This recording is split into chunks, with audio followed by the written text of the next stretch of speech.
Thanks for being here.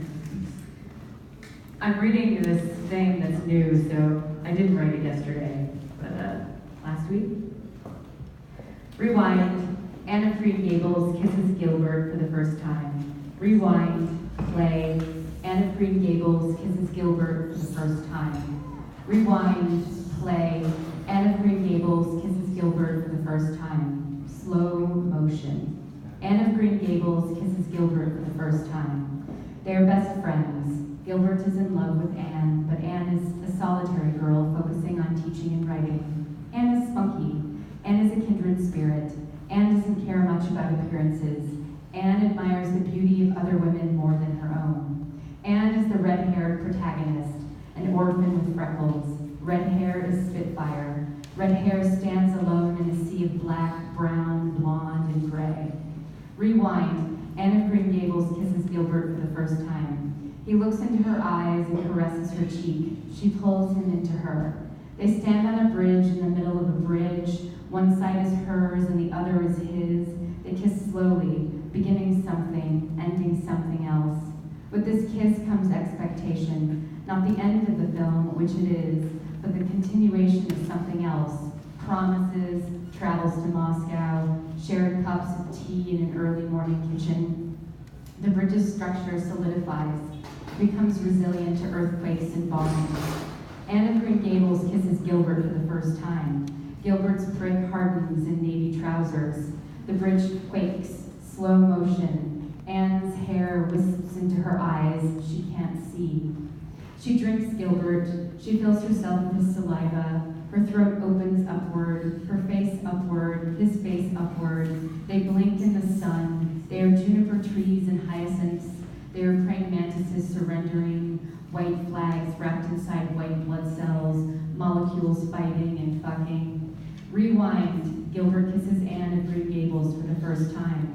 She lets him in. She forgets about hesitation. She forgets all the time she hesitated before. She watches his animal step into her living room. It rushes at her, throws her down. She can't breathe. The house crumbles. Its tongue fights with hers, clacking teeth. Taste buds revel in revolt. These tongues taste of love and lust and death. They burn when silenced, when affixing themselves to freeze. Rewind. Anne of Green Gables kisses Gilbert for the first time. Anne of Green Gables kisses Gilbert for the first time. Anne of Green Gables kisses Gilbert for the first time. I hump the couch's arm. I come. The credits roll.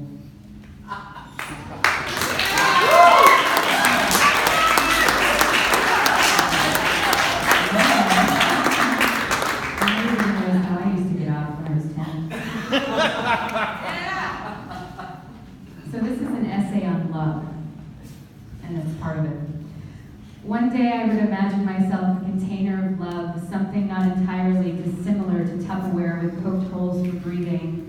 Love would fill my plastic walls, whisper out its edges, backstroke down sidewalks and alleyways. Sometimes I would imagine carrying this container of myself inside my underwear, mostly to the bus stop.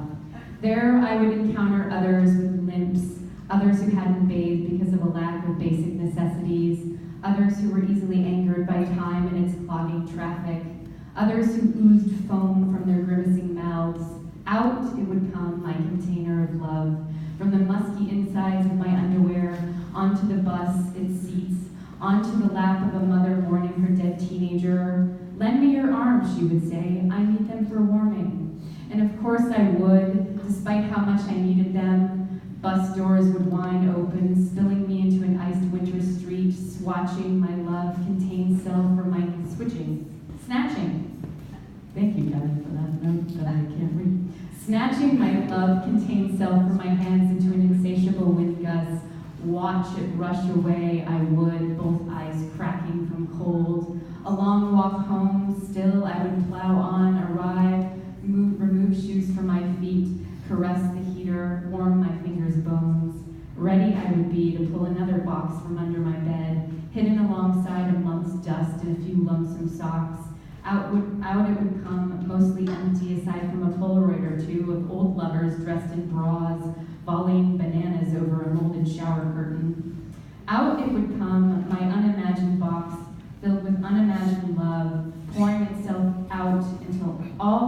ear was the din of a vacuum cleaner, my accompanying childhood hum, my mom's legs shuffle, a slow dance in the kitchen, no shoes.